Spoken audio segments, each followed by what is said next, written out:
ഇറാനുമേലുള്ള Israel America സംയുക്ത ആക്രമണം 10ാം ദിനവും തുടരുകയാണ്. സമ്പൂർണ്ണ കീഴടങ്ങൽ ആവശ്യപ്പെട്ട് അമേരിക്ക നിലയുറപ്പിച്ചിട്ടുണ്ട്. അപ്പോഴും കീഴടങ്ങാതെ ശക്തമായ ചെറുത്തുനിൽപ്പാണ് ഇറാൻ നടത്തിക്കൊണ്ടിരിക്കുന്നത്. യുദ്ധത്തിന്റെ ആദ്യ ആക്രമണത്തിൽ കൊല്ലപ്പെട്ട പരമോന്നത നേതാവ് അയത്തുള്ള അലി ഖമനേയുടെ പിൻഗാമിയെ ഇറാൻ ഇന്ന് തെരഞ്ഞെടുത്തു. അയത്തുള്ള അലി ഖമനേയുടെ മകൻ മുജ്തബ ഖമനേയിയാണ് പിൻഗാമി. പുതിയ നേതൃത്വം ചുമതലയേറ്റതോടെ ഗൾഫ് മേഖലയിലേക്ക് ആക്രമണം കടുപ്പിച്ചിരിക്കുകയാണ് ഇറാൻ. എന്താണ് ഈ 10ാം ദിവസം നടക്കുന്നത് എന്നതാണ് നമ്മൾ വിശദമായി ഇനി പരിശോധിക്കാൻ പോകുന്നത്. 9ാം ദിനം കടുത്ത ആക്രമണമാണ് ഇറാൻ നേരിട്ടത്. ടെഹ്റാനിലേത് ഉൾപ്പെടെ 3 എണ്ണ സംഭരണശാലകൾ തീഗോളമായി ഇറാനിൽ എണ്ണമഴ പെയ്യിച്ച ദിവസമായിരുന്നു 9ാമത്തെ ദിവസം. ഇതിന്റെ തിരിച്ചടിയായി ഗൾഫ് മേഖലയിൽ തുടങ്ങിയ പ്രത്യാക്രമണം ഇറാൻ തുടരുന്നതാണ് നമ്മൾ കാണുന്നത്. 10ാം ദിനവും അതുകൊണ്ട് തന്നെ ഗൾഫ് മേഖല വലിയ ആശങ്കയിലാണ്. തുടർച്ചയായുള്ള ഡ്രോൺ മിസൈൽ ആക്രമണങ്ങൾ നടന്നുകൊണ്ടിരിക്കുകയാണ് അവിടെ. ബഹ്റൈനിൽ ആക്രമണത്തിൽ 2 മാസം പ്രായമുള്ള ഒരു കുഞ്ഞടക്കം 32 പേർക്ക് പരിക്കേറ്റു എന്ന വിവരമുണ്ട്. 4 പേരുടെ നില ഗുരുതരമാണ്. അബുദാബിയിൽ മിസൈൽ ആക്രമണം ശക്തമായി തന്നെ തുടരുന്നുണ്ട്. ഇന്റർസെപ്റ്റ് ചെയ്യാൻ UAEക്ക് കഴിയുന്നുണ്ട് എന്നതാണ് അവിടെ നിന്ന് പുറത്തുവരുന്ന വിവരം. ആക്രമണം ശക്തമായ സാഹചര്യത്തിൽ UAEയിൽ വീണ്ടും ജാഗ്രതാ നിർദ്ദേശം പുറപ്പെടുവിച്ചിട്ടുണ്ട്. സൗദിയിൽ പരിക്കേറ്റ US സൈനികൻ മരിച്ചു എന്ന വിവരം വന്നു. ആ സൈനികന്റെ മരണം കൂടി സ്ഥിരീകരിച്ചതോടെ യുദ്ധത്തിൽ കൊല്ലപ്പെട്ട US സൈനികരുടെ എണ്ണം 8ആയി ഉയർന്നിരിക്കുകയാണ്. സൗദിയിൽ റിയാദിലെ US എംബസിയിൽ നിന്ന് അത്യാവശ്യ ചുമതലകളിലുള്ളവരല്ലാത്ത ജീവനക്കാരോടും കുടുംബാംഗങ്ങളോടും മടങ്ങി വരാൻ അമേരിക്ക ആവശ്യപ്പെട്ടിട്ടുണ്ട്. സൗദിയിലെ അൽ ഖർജിൽ മിസൈൽ ഭാഗം വീണ് ഇന്ത്യക്കാരൻ മരിച്ചെന്ന റിപ്പോർട്ടുകൾ ഇന്ത്യൻ എംബസി നിഷേധിച്ചു. പരിക്കേറ്റ് ചികിത്സയിലുള്ളയാളെ എംബസി ഉദ്യോഗസ്ഥർ സന്ദർശിച്ചു. തെക്കൻ ലെബനൻ മേഖലയിൽ ഇസ്രയേൽ കനത്ത ആക്രമണം ഇപ്പോഴും തുടരുന്നു എന്നതാണ് അവിടെ നിന്ന് വരുന്ന വിവരം. ബെയ്റൂട്ടിൽ ഹെലികോപ്റ്റർ റെയ്ഡുകൾ നടത്തി. മരണസംഖ്യ 400 കടന്നു എന്നതാണ് ലെബനൻ ഭരണകൂടം വ്യക്തമാക്കിയിട്ടുള്ളത്. ടെഹ്റാനിൽ എണ്ണ സംഭരണശാലകൾക്ക് നേരെ US ഇസ്രയേൽ ആക്രമണം ഉണ്ടായി. ഇറാനിൽ മരണസംഖ്യ 10ാം ദിനം എത്തുമ്പോൾ 1332 ഉയർന്നിട്ടുള്ളത്. ആഗോള സാമ്പത്തിക രംഗത്ത് വലിയ പ്രതിസന്ധിയാണ്, ഗുരുതര പ്രതിസന്ധിയാണ് ഈ 10 ദിവസം നീളുന്ന യുദ്ധം വരുത്തിവെച്ചിരിക്കുന്നത്. ക്രൂഡ് ഓയിൽ വില 100 കടന്നു എന്നൊരു സാഹചര്യമുണ്ട്. അവശ്യ സാധനങ്ങളുടെ വില ഉൾപ്പെടെ ഉയരാനുള്ള ഒരു സാഹചര്യം ലോകമെമ്പാടും വരുന്നു എന്ന് വേണം നമ്മൾ മനസ്സിലാക്കാൻ. ക്രൂഡ് ഓയിൽ വില 100 കടന്നിരിക്കുകയാണ്. ഇന്ത്യയിൽ ഓഹരി വിപണിയിൽ വലിയ ഇടിവ് രേഖപ്പെടുത്തിയ ദിവസമാണ്. സെൻസെക്സ് നിഫ്റ്റിയും ഇടിവ് രേഖപ്പെടുത്തിയിട്ടുണ്ട്. സ്വർണത്തിന്റെ വില കുറഞ്ഞു എന്നൊരു സാഹചര്യമുണ്ട്. രൂപയുടെ മൂല്യവും താഴേക്കാണ് പോകുന്നത്. അപ്പോൾ 10 ദിവസം എന്ന് പറയുമ്പോൾ ആ 10 ദിവസം വലിയ ആഘാതം ലോകത്താകെ സാമ്പത്തിക മേഖലയിൽ ഉണ്ടാക്കിയിരിക്കുന്നു. ഒപ്പം 1600-ലേറെ പേരുടെ മരണം ഇതിനോടകം സ്ഥിരീകരിക്കപ്പെടുന്ന ഒരു സാഹചര്യമുണ്ട്. ഗൾഫ് മേഖലയിൽ ആശങ്ക ശക്തമായി തുടരുകയാണ്. അപ്പോൾ ഇറാനിൽ നിർണായകമായ ഒരു ദിവസവും ഈ 10ാം ദിവസം ഉണ്ടാവുകയാണ്. അത് ആദ്യ ആക്രമണത്തിൽ തന്നെ മരിച്ച പരമോന്നത നേതാവിനെ, പകരക്കാരനെ തെരഞ്ഞെടുത്തിരിക്കുന്നു എന്നതാണ്. പരമോന്നത നേതാവിനെ തെരഞ്ഞെടുക്കുന്ന അസംബ്ലി ഓഫ് എക്സ്പേർട്ടാണ് മുജ്തബയെ പരമോന്നത നേതാവായി ഔദ്യോഗികമായി തെരഞ്ഞെടുത്തിരിക്കുന്നത്. 10ാം ദിനത്തിലാണ് ഇങ്ങനെ ഒരു തെരഞ്ഞെടുപ്പ് സാധ്യമാകുന്നത് എന്നത് നമ്മൾ കാണണം. യുദ്ധത്തിന്റെ ആദ്യ ആക്രമണത്തിലാണ് പരമോന്നത നേതാവ് ഖമനേയി കൊല്ലപ്പെട്ടത്. അപ്പോൾ 10 ദിവസം കാത്തിരുന്നാണ് ഇറാൻ അദ്ദേഹത്തിന്റെ പിൻഗാമിയെ തെരഞ്ഞെടുത്തിരിക്കുന്നത്. അദ്ദേഹത്തിന്റെ മകൻ തന്നെയാണ് പിൻഗാമി. ദേശീയ ടെലിവിഷൻ ചാനലിലൂടെയാണ് ഇറാൻ ഈ വിവരം പുറത്തുവിട്ടത്. ഇറാനിലെ മുതിർന്ന രാഷ്ട്രീയ നേതാക്കളും സേനാ വിഭാഗമായ IRGCയും മുജ്തബയ്ക്ക് പിന്തുണ അറിയിച്ചു.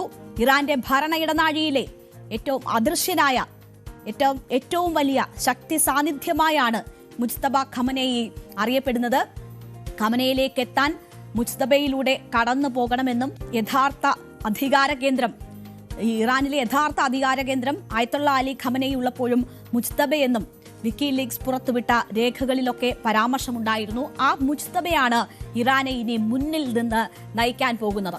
മുജ്തബ നേതൃത്വത്തിൽ എത്തുന്നതോടെ ഇറാന്റെ യുദ്ധതന്ത്രങ്ങൾ കടുക്കും എന്നതാണ് കരുതപ്പെടുന്നത്.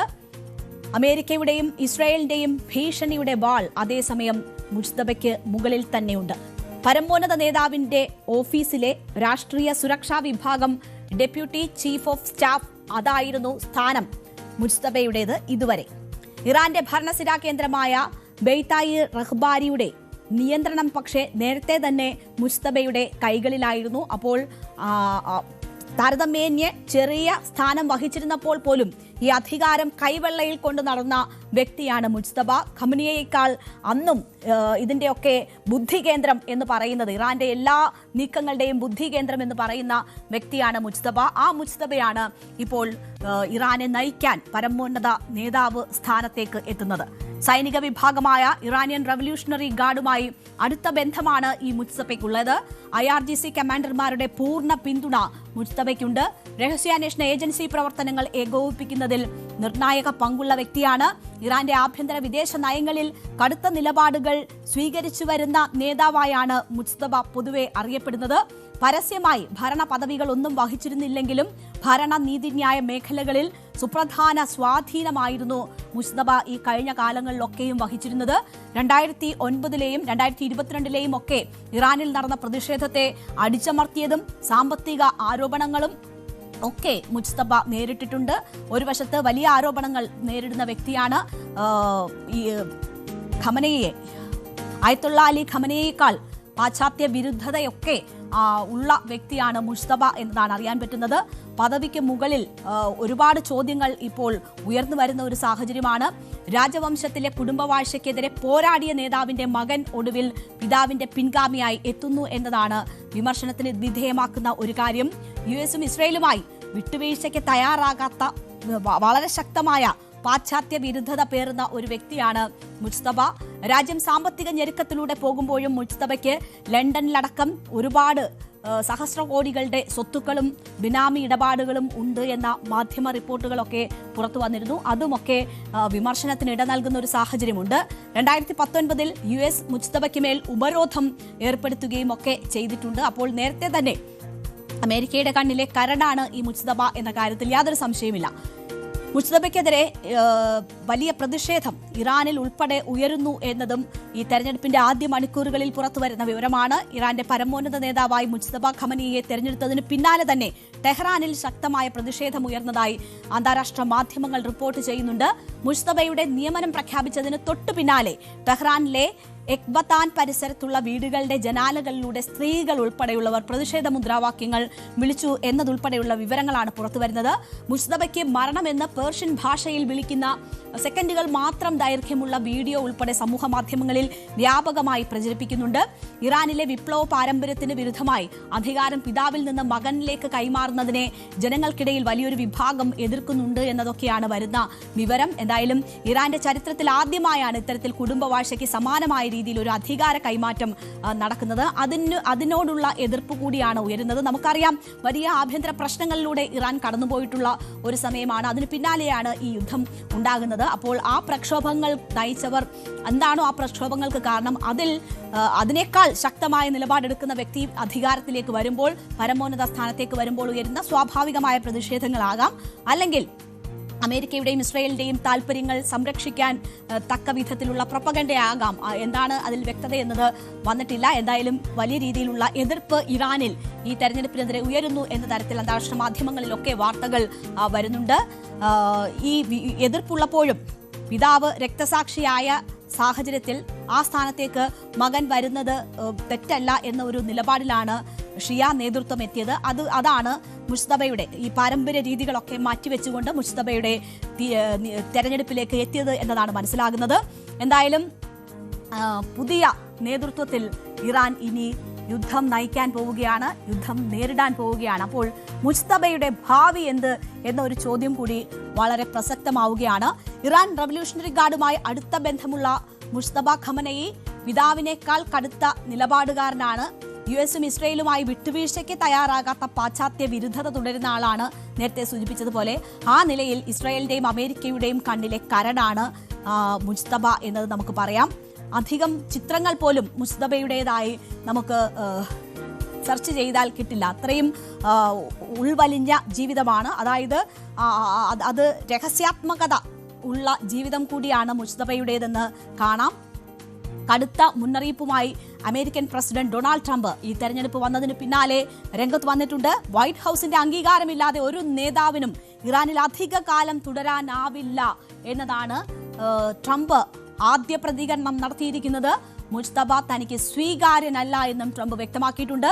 വൈറ്റ് ഹൌസിന്റെ അംഗീകാരമില്ലാത്ത ഒരു നേതാവും ഇറാനിൽ അധികകാലം അധികാരത്തിൽ തുടരില്ല, വാഴില്ല എന്നതാണ് ട്രംപ് വ്യക്തമാക്കിയിരിക്കുന്നത്. പുതിയ നേതാവ് തങ്ങളുടെ അംഗീകാരം നേടേണ്ടതുണ്ട് എന്ന് ട്രംപ് പറയുന്നു. അമേരിക്കയുടെ അനുമതിയില്ലാതെ ഇറാനിലെ പുതിയ നേതൃത്വത്തിന് നിലനിൽപ്പുണ്ടാകില്ല എന്ന ഭീഷണി ട്രംപ് മുഴക്കുന്നുണ്ട്. മുജ്തബയെ ഒരു ലൈറ്റ് വെയ്റ്റ് നേതാവെന്ന് പറഞ്ഞ് പരിഹസിക്കുക കൂടി ചെയ്യുന്നുണ്ട് ട്രംപ്. സമാധാനവും ഐക്യവും കൊണ്ടുവരുന്ന പുതിയൊരു നേതാവിനെയാണ് അമേരിക്ക പിന്തുണയ്ക്കുക എന്നതാണ് ട്രംപ് സൂചിപ്പിക്കുന്നത്. ഓരോ 5 വർഷമോ 10 വർഷമോ കൂടുമ്പോൾ ഇറാനിലേക്ക് സൈന്യത്തെ അയക്കാനൊന്നും വയ്യ, ആ സാഹചര്യം ഒഴിവാക്കുകയാണ് താൻ ആഗ്രഹിക്കുന്നതെന്ന് ട്രംപ് പറയുന്നു. അതുകൊണ്ട് തന്നെ അധികം വാഴിക്കില്ല മുജ്തബയെ എന്നതാണ് ട്രംപ് നൽകുന്ന സന്ദേശം. ഇറാനിലെ ഈ നിയമനത്തിന് തൊട്ടു പിന്നാലെ തന്നെ ഇറാനിലെ മിസൈൽ കേന്ദ്രങ്ങൾക്കും എണ്ണ സംഭരണശാലകൾക്കും നേരെ ഇസ്രയേൽ പുതിയ ആക്രമണങ്ങൾ നടത്തിയെന്ന വിവരങ്ങൾ അന്താരാഷ്ട്ര മാധ്യമങ്ങൾ നൽകുന്നുണ്ട്. അതായത് മുജ്തബ ഖമനേയിയെ തെരഞ്ഞെടുത്തു എന്ന വാർത്തകൾക്ക് പിന്നാലെയാണ് ഈ ആക്രമണം ഇസ്രയേൽ നടത്തുന്നത്. മുജ്തബ ഖമനേയി തന്റെ പിതാവിന്റെ ശത്രുപരമായ നയങ്ങൾ തുടർന്നാൽ അദ്ദേഹം വധിക്കപ്പെടേണ്ട ഒരു വ്യക്തമായ ടാർഗറ്റ് ആയിരിക്കും എന്നതാണ് ഇസ്രയേൽ പ്രതിരോധ മന്ത്രി ഇസ്രയേൽ കാറ്റ്സ് പ്രഖ്യാപിച്ചത്. അതായത് വധഭീഷണി തന്നെ ഇസ്രയേലിന്റെ ഭാഗത്തു നിന്നും ഉണ്ടാകുന്നു. വാഴിക്കില്ല എന്ന സന്ദേശം അമേരിക്കൻ പ്രസിഡന്റ് ഡൊണാൾഡ് ട്രംപ് നൽകുകയാണ്. അംഗീകരിക്കില്ല എന്ന് ഇസ്രയേൽ പ്രധാനമന്ത്രി ബെഞ്ചമിൻ നെതന്യാഹുവും പ്രഖ്യാപിച്ചിട്ടുണ്ട്. മുജ്തബയെ അംഗീകരിക്കില്ല എന്ന്. അപ്പോൾ ഇസ്രയേലും അമേരിക്കയും നിലപാട് വ്യക്തമാക്കിയിട്ടുണ്ട്. അടുത്ത പുരോഹിതനായി തെരഞ്ഞെടുക്കപ്പെടുന്ന അല്ലെങ്കിൽ പരമോന്നത നേതാവായി തെരഞ്ഞെടുക്കുന്ന വ്യക്തിക്കും ജീവന് ഭീഷണി ഉണ്ടാകും എന്ന സാഹചര്യമൊക്കെ ഇസ്രയേൽ നേരത്തെ തന്നെ മനസ്സിലാക്കിയിട്ടുള്ളതാണ്. അതനുസരിച്ചുള്ള സുരക്ഷ ഒരുക്കും മുജ്തബയ്ക്ക് എന്നതാണ് മനസ്സിലാകുന്നത്. അപ്പോൾ പോലും അധികം വാഴിക്കില്ല എന്ന ഭീഷണിയാണ് അമേരിക്കയുടെ ഭാഗത്തു നിന്നും വരുന്നത്. അമേരിക്കൻ പ്രസിഡന്റ് ഡൊണാൾഡ് ട്രംപും നെതന്യാഹുവും മുജ്തബയുടെ നിയമം അംഗീകരിക്കാനാവില്ല എന്ന് സംയുക്തമായി അറിയിക്കുമ്പോൾ ഭീഷണിയുടെ വാൾ മുജ്തബയുടെ തലയ്ക്ക് മീതെ ഉണ്ട് എന്ന് നമുക്ക് പറയാം. യുദ്ധം നീണ്ടുപോകുന്ന സാഹചര്യം ഉണ്ടാകുമോ? കൂടുതൽ കർക്കശക്കാരനായ മുജ്തബയുടെ നേതൃത്വത്തിൽ കൂടുതൽ കടുത്ത യുദ്ധത്തിലേക്കാണോ കാര്യങ്ങൾ പോകുന്നത് എന്നൊക്കെ നമുക്ക് കാത്തിരുന്ന് കാണാം. എന്തായാലും ഗൾഫ് മേഖല അശാന്തമാണ്. എത്രയും പെട്ടെന്ന് യുദ്ധം അവസാനിപ്പിക്കാനുള്ള സാഹചര്യങ്ങളാണ് ഒരുങ്ങേണ്ടത്. അതുണ്ടാകുമോ എന്നത് കാത്തിരുന്ന് കാണാം. കൂടുതൽ വാർത്തകൾക്ക് news 18 Keralam YouTube channel subscribe ചെയ്യുക.